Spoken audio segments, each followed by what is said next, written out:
میں نے جیب سے لفافہ نکالا اور اس پر لکھا ہوا ایڈریس اسے دکھا کر پوچھا کہ یہ اسی کا لکھا ہوا ہے۔ اس نے بلا ہل و حجت کہا کہ یہ اسی کا لکھا ہوا ہے۔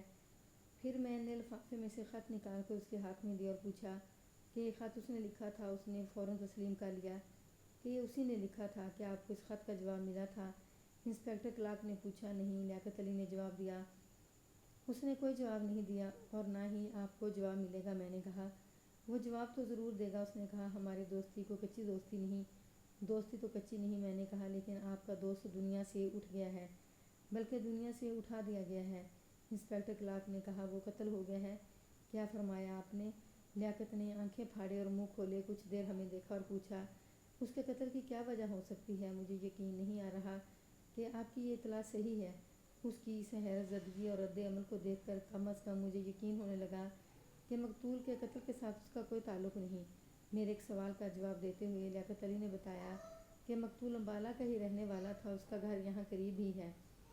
اس نے میرے پوچھنے پر یہ بھی بتایا کہ مقتول کی ماں زندہ ہے، ایک بڑا بھائی ہے، بھائی کی بیوی ہے، بچے بھی ہیں، اور مقتول کی دو بڑی بہنیں بھی ہیں جن کی شادی ہو چکی ہے اور وہ اپنے اپنے سسرال میں ہیں۔ یہ سب باتیں سن کر میں نے سوچا کہ مقتول پراسرار سا آدمی تھا۔ اس نے دلی میں یہ کیوں بتایا تھا کہ وہ دنیا میں اکیلا ہے اور اس کا کوئی ٹھکانہ نہیں؟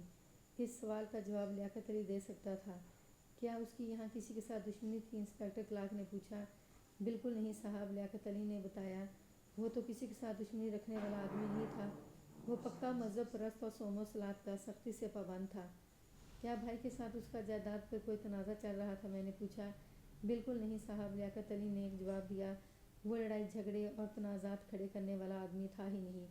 میرے کہنے پر لیاقت علی نے مقتول کے متعلق ساری تفصیلات بتائیں، جو اس طرح تھی یہ میں بتا چکا ہوں کہ مقتول کا ایک بڑا بھائی اور دو بڑی بہنیں تھیں۔ بھائی سب سے بڑا تھا، باپ کے ساتھ مقتول کو بہت پیار تھا اور باپ بھی اسے اپنی اولاد میں سب سے زیادہ چاہتا تھا۔ مقتول زندہ دل لڑکا تھا، ہنسی مذاق کرتا اور ہر قسم کا مذاق خندہ پیشانی سے برداشت کرتا، بلکہ لطف اندوز ہوتا تھا۔ ورزش کا شوقین چھوٹی عمر میں ہی ہو گیا تھا، باڈی بلڈنگ تو اس کی ہابی بن گئی تھی، اور وہ کہا کرتا تھا کہ یہ جہاد کے لیے ضروری ہے۔ اس خاندان میں مذہب پرستی زیادہ تھی جس کے زیر اثر مقتول بھی اسلام کا شیدائی بن گیا تھا، لیکن اس کا اسلام مسجد تک ہی محدود نہیں تھا۔ وہ مجاہد بننا چاہتا تھا۔ تنگ نظر اور محدود سی ذہنیت کے لڑکوں کو تو وہ ذرا سا بھی پسند نہیں کرتا تھا۔ مقتول میٹرک میں پہنچا تو اس کا باپ مختصر سی علالت کے بعد فوت ہو گیا۔ یوں لگتا تھا جیسے مقتول بھی باپ کے ساتھ ہی فوت ہو گیا ہو۔ وہ سکول میں بھی روتا اور گھر میں بھی۔ اس کی عمر بڑھتی جا رہی تھی، اس کی زندہ دلی واپس آ رہی تھی، لیکن اب یوں ہوتا تھا کہ اس کی زندہ دلی پر سنجیدگی غالب آ جاتی تھی۔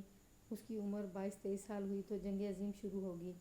اس کے ساتھ ہی روزگار کے دروازے کھل گئے، ٹھیکیداریوں اور سپلائی کا کام بہت ہی بڑھ گیا۔ ایک مسلمان ٹھیکیدار کا ایسا کام چلا اور پھیلا کہ اس نے چند آدمیوں کو ملازم رکھ لیا، اور کسی کے کہنے پر اس نے مقتول کو بھی اپنے ہاں ملازمت دے دی۔ مقتول عقل اور جسم کا تیز تھا، اس لیے اس نے بڑی اچھی پوزیشن بنا لی اور ٹھیکیدار کا منظور نظر ہو گیا۔ فطرت کے لحاظ سے وہ دیانتدار تھا۔ اس کا کام صرف دفتروں میں ہی نہیں تھا، بلکہ ٹھیکیدار نے اسے اپنے کاروبار کی فیلڈ میں لگا لیا۔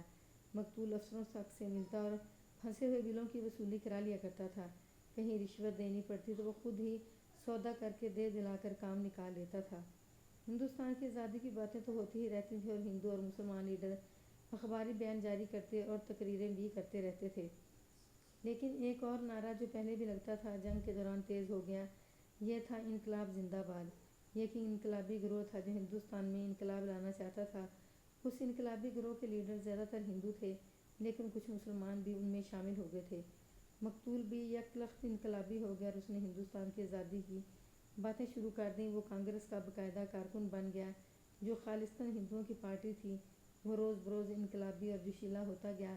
اس کے ساتھ ہی اس نے صوم و صلات کی پابندی بھی جاری رکھی۔ اس نے چھوٹی چھوٹی داڑھی بھی رکھ لی تھی۔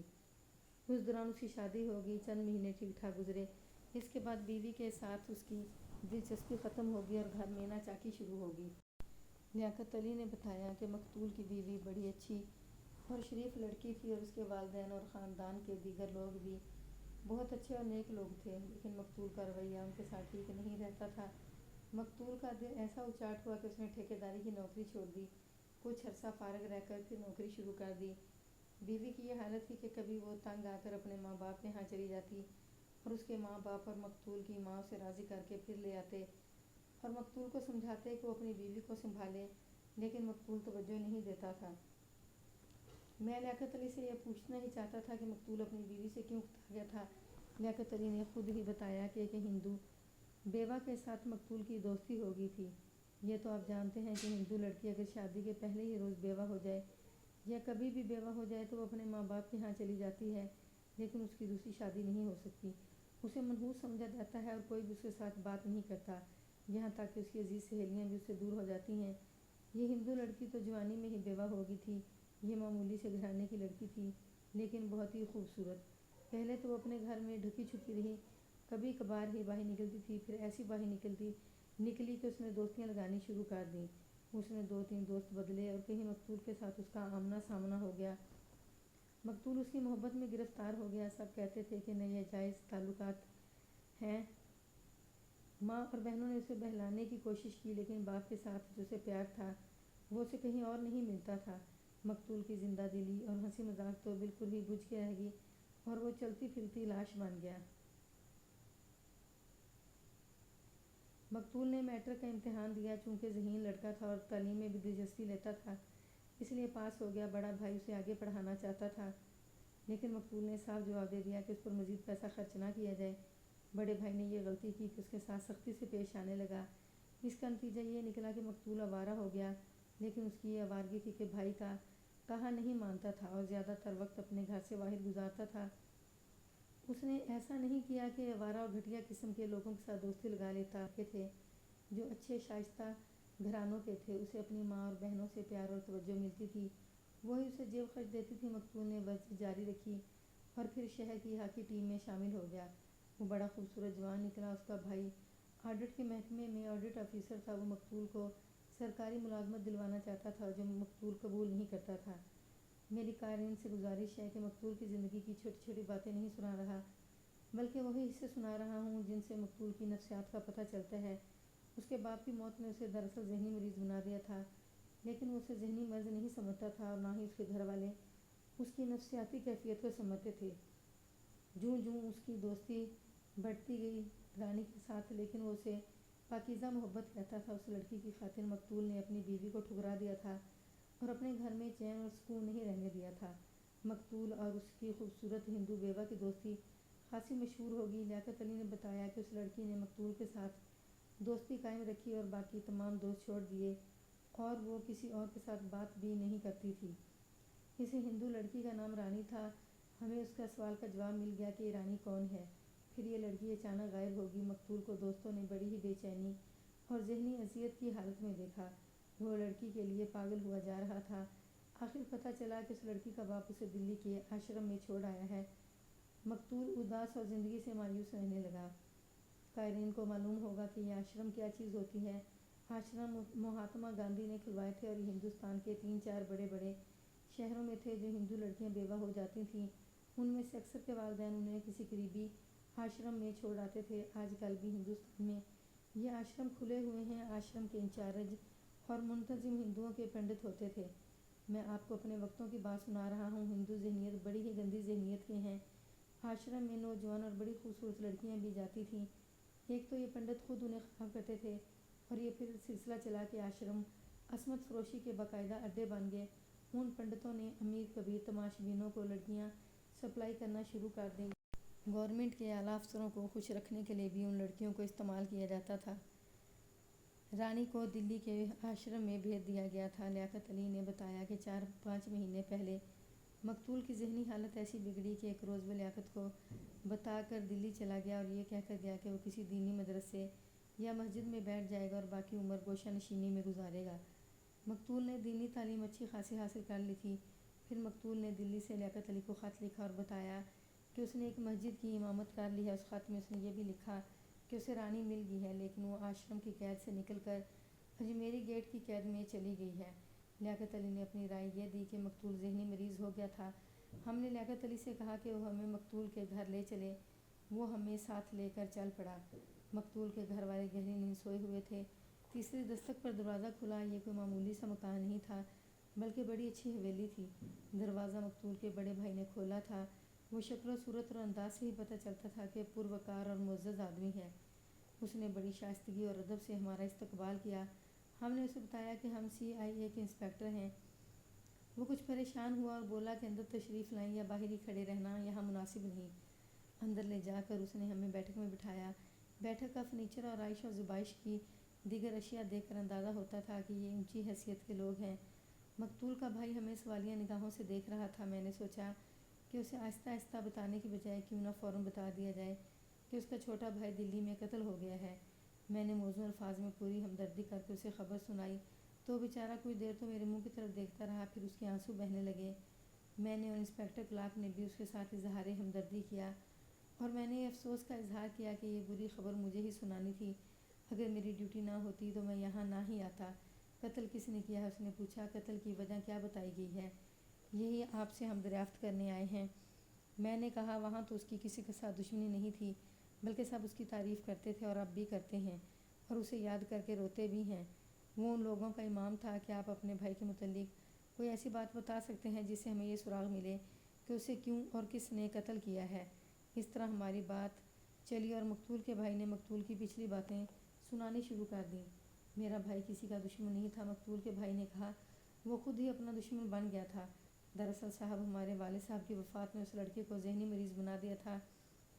ذرا تضاد ملاحظہ کریں، ایک طرف تلاوت قرآن اور صوم و صلاۃ کی اتنی پابندی کہ دوسروں کو بھی تلقین کرنا، اور دوسری طرف ہندوؤں پر اندھا اعتماد اور ان سے دوستی، اور پھر ہندوؤں کی جماعت میں شامل ہو کر انقلابی نعرے لگانا۔ ایک طرف ہندو لیڈروں کو ہندوستان کا نجات دہندہ سمجھنا، اور دوسری طرف جہاد کا ایسا جوش کہ قرآن و حدیث کے حوالے دے دے کر مسلمانوں کو جہاد کا سبق دینا۔ گھر میں نیک سلیقہ شوہر اور خوبصورت بیوی موجود ہے، لیکن اس نے ایک ہندو بیوہ کے ساتھ دوستی لگا لی، اور جب مجھے پتہ چلا تو میں نے اسے برا بھلا کہا کہ اس نے یہ جواب دیا کہ اس لڑکی کو وہ مسلمان کر رہا ہے اور پھر وہ اس کے ساتھ شادی کر لے گا۔ موجودہ بیوی کو وہ طلاق دینا چاہتا تھا۔ میں نے اسے اور زیادہ ڈانٹ ڈپٹ کی تو اس نے کہا کہ ایک کافر عورت کو مسلمان کر کے اس کی زندگی سنوار دینے سے زیادہ ثواب ملتا ہے، اور یہ بہت بڑی نیکی ہے۔ اپنی بیوی کے متعلق اس نے کہا کہ یہ ابھی نوجوانی کی عمر میں ہے، اس کی تو کسی اور جگہ بھی شادی ہو سکتی ہے۔ مجھے یہ خطرہ نظر آ رہا تھا کہ ہندوؤں کو پتہ چل گیا تو وہ اسے قتل کر دیں گے۔ میں نے اپنے 2-3 ہندو دوستوں سے کہا تھا کہ وہ اس بیوہ کے باپ کو کہیں کہ وہ اپنی بیٹی کو کسی آشرم میں بھیج دے، کیونکہ وہ اس کی بدنامی کا باعث بن رہی ہے۔ میرے ان دوستوں نے اس لڑکی کے باپ کو یہ مشورہ دیا تو باپ نے لڑکی کو آشرم میں بھیج دیا۔ مجھے اطمینان تو ہو گیا، لیکن کچھ دنوں بعد میرا یہ بھائی بھی دلی چلا گیا، اور وہاں سے اس نے لکھا کہ اب وہ ایک مسجد میں امام بن گیا ہے۔ اس نے دینی تعلیمی تربیت تو بہت حاصل کر لی تھی، لیکن اپنے دماغ میں مذہب کو ایک جنون بنا کر بھر لیا تھا۔ میں اس کا مستقبل کچھ اور بنانا چاہتا تھا، لیکن میرا یہ بھائی بدقسمت تھا کہ میری حیثیت سے فائدہ نہ اٹھا سکا۔ یہ تو ہم نے اندازہ کر لیا تھا کہ مقتول ذہنی مریض تھا اور وہ تضاد کے مرض میں مبتلا تھا۔ وہ انتہا پسند بھی تھا۔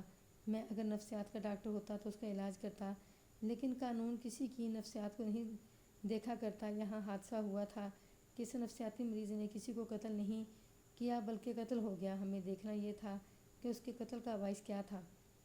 مقتول کے بھائی نے مقتول کی گزری ہوئی زندگی کی تقریباً وہی باتیں سنائیں جو اس کا دوست لیاقت علی سنا چکا تھا۔ بڑے بھائی نے کچھ اور باتیں ایسی سنائیں جو لیاقت علی کی زبان پر نہیں آئی تھیں۔ بڑے بھائی نے سنایا کہ مقتول نے ٹھیکیداری کی نوکری چھوڑ دی تھی اور اس نے انقلاب زندہ باد کے نعرے لگانے شروع کر دیے، اور وہ ہندوستان کی آزادی کا پرچار کرنے لگا تھا۔ بڑے بھائی نے خاص طور پر دیکھا کہ جب اس نے نوکری چھوڑ دی تو وہ بھی گھر پیسے لاتا تھا، بلکہ پہلے سے کہیں زیادہ لاتا، اور اپنی ماں کو دیتا تھا، اور اس کے پاس اتنے زیادہ پیسے ہوتے تھے کہ بھائی کے بیوی بچوں کے اخراجات بھی پورے کر دیتا تھا۔ دوسری بات یہ کہ مہینے میں 2-3 دن اور 3 راتیں گھر سے غائب رہتا تھا۔ تیسری بات یہ کہ اس نے جاپانیوں کا پراپوگنڈا کرنا شروع کر دیا تھا، جیسے جاپانی ہندوستان کو آزاد کرانے آئے ہوں۔ مقتول کے بھائی نے ایک بات یہ بھی بتائی کہ مقتول کو اس کے دوست لیاقت علی نے گمراہ اور خراب کیا تھا۔ مقتول لیاقت علی کو اپنا ہمدرد اور مخلص دوست سمجھتا تھا۔